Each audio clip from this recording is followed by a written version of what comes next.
The first underground story is about the time that I went to St. Louis, Missouri. I was driving into St. Louis from Indiana to film a racing event for a friend. The racing event was a dirt racing competition that was happening inside of the local convention center there. So I rode into town and kind of acquainted myself with the area. You know, the first night I go in, get my press pass, film a little bit, leave early, and I head out to St. Charles to do some gymnastics because I was doing a Parkour 365 at the time. I grab a hotel in St. Charles, and the next day comes, head back into St. Louis, and I meet up with a parkour athlete I had met the night before. I went to go meet him at the Arch in St. Louis and accidentally took the Martin Luther King Bridge back over the Mississippi into Indiana, and ended up driving around East St. Louis, which is kind of the ghetto, and there was probably a good 10 abandoned buildings, including a skyscraper, on the block that I circled around to get back to St. Louis.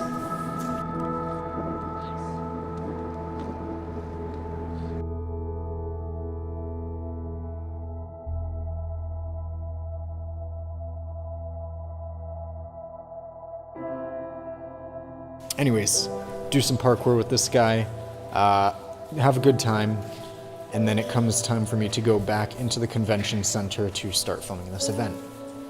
So I park my car, go inside, and I'm filming the event. Everything's going good.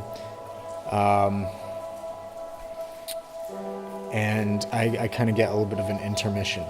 So I go back outside only to find out that it's so cold that all of the streets in St. Louis have frozen over completely.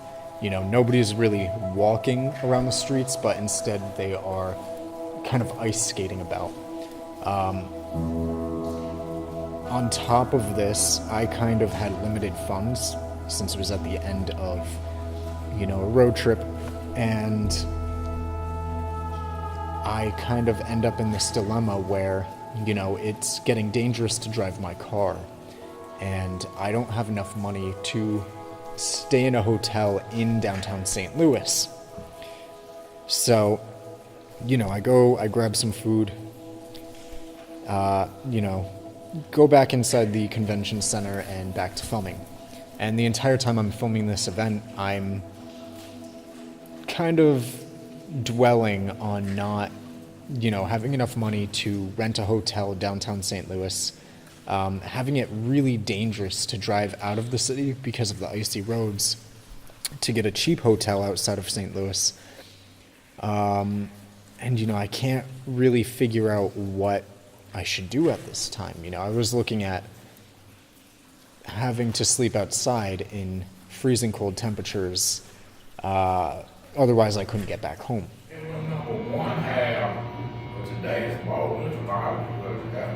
You think there'll be more people tomorrow or no? Yeah. Yeah. I think that's like the finals or something. Yeah, that's when everybody wins the big prize money. Yeah.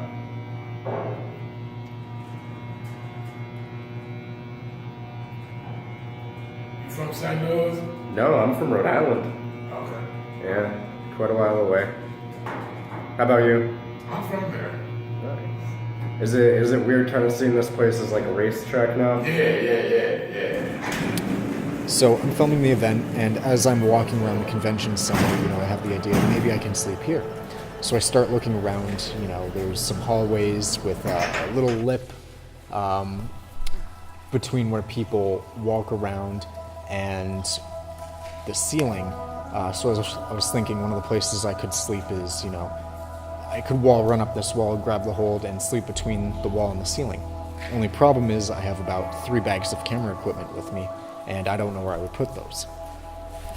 Another choice that I thought I had was kind of a food cart that they roll around. I could put my bags in some of the shelving there and sleep inside of that.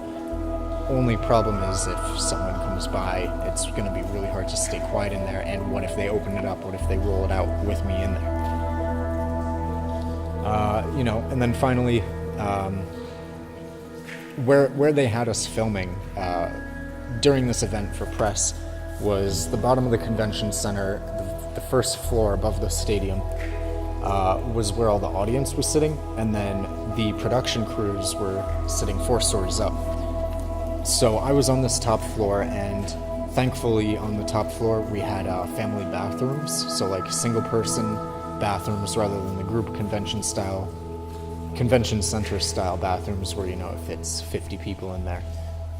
So, I'm filming this event, and as it gets kind of towards the end of the event, I'm looking at my options and I'm thinking I can either sleep in my car and waste all of my gas, keeping it on and not be able to get home. Or I consider, why don't I sleep in the bathroom, these family bathrooms that are on the top floor of the St. Louis Convention Center. So the racing ends, it's like midnight. All the spectators leave, the production crews are packing up. So I take a really long time packing up my equipment. I'm filming whatever I can.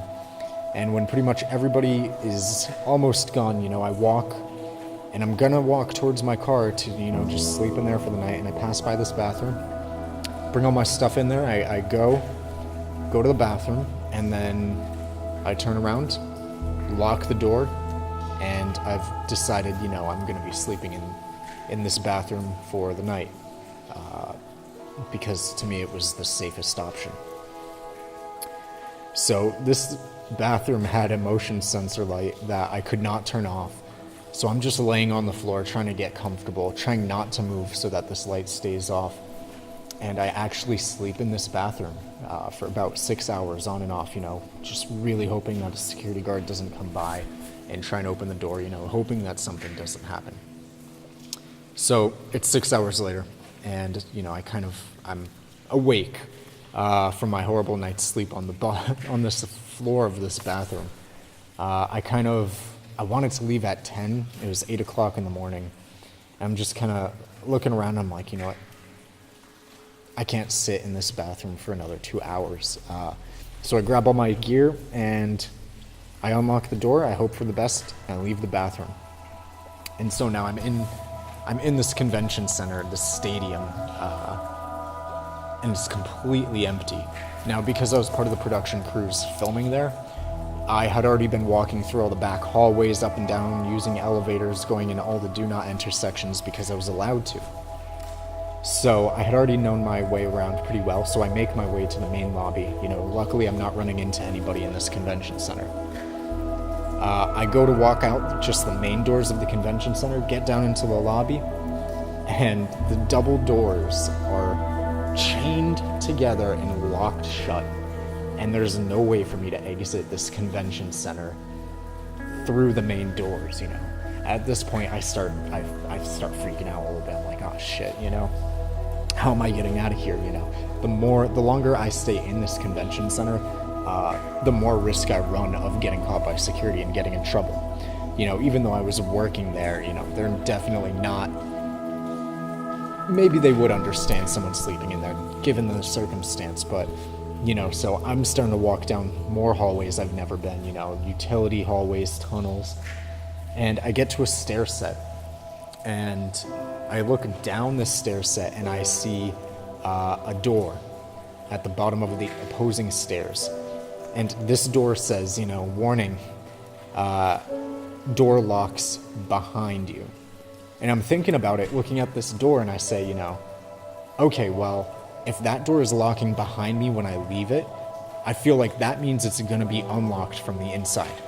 So I grab my gear, I jump from the stair set I'm standing on, which was the going stair set, jump over to the downgoing stair set, go down, kind of hold my breath as I'm pressing in the push bar on this door, and it opens. It opens, and I get to leave the building. I see the street right outside. And this door opens into a small alcove, maybe another foot longer than the door itself. Door closes behind me. I take a step out of the alcove. There's a street right in front of me, and then I look to my left, and there's 2 security guards half a block away, and they are staring at me. They're standing there talking to each other, but they are definitely wondering where I just came from. So I stop looking at them. I look straight ahead down the street. I look to my right. And another half a block away is another two security guards. It's these two women. And they're talking to one another. You know, they kind of look over at me, but then they continue their conversation. So they're not staring at me as intently as the other two. And I look forward, you know, I pull out my cell phone, I kind of text on it, and I just wait. Because if I take off down this road in front of me, you know, they're going to know something's up. And if they just patrolled the door frame that I just came out of, they're probably going to remember that nobody was in this door frame. And they would have seen if somebody had just walked in there. So I'm just standing there waiting. And then finally I take a right and I walk towards the two security women on my right. Just because the other guys were seriously staring at me pretty hard. And while these two noticed me, you know, they didn't pay me much mind. So I'm walking towards them, so nervous, you know, looking down at the ground, not making eye contact. And then I get, you know, maybe a few steps from them and I look up and they look at me and they say, hello, you know, and I'm like, hey.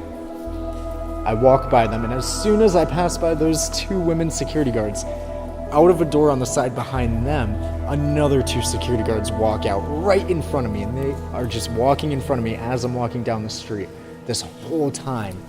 And I'm freaking out so much, you know. Like, what if they saw me on security cameras walking around the convention center? I don't know. So they're walking, because I parked my car in the same direction they're walking. Finally, we get to this main intersection. They take a right. I go across the street, taking somewhat of a left. And then I get to my car, and oh my gosh, I could not believe that I was able to get out of that I got so lucky that I did not get caught.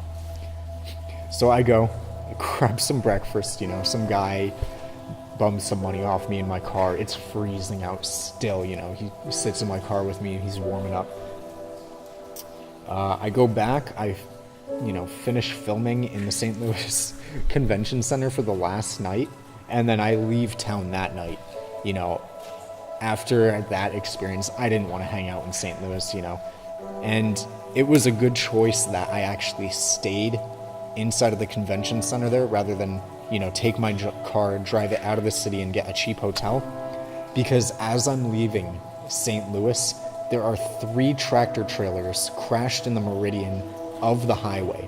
You know, they're all at different points. One is flipped over on its side. Another one's back end of the trailer was quite literally split in 2, laying in the meridian of the highway.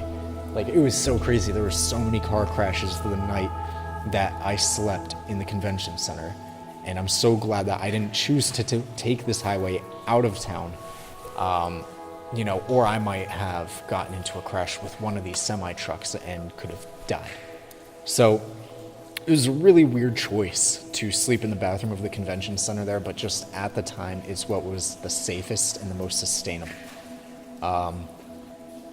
So yeah, you know, that is what happened. You know, basically I drove out to Missouri at the end of a road trip to film this event for a friend. I didn't get paid to film it. You know, he didn't even edit a video with the footage.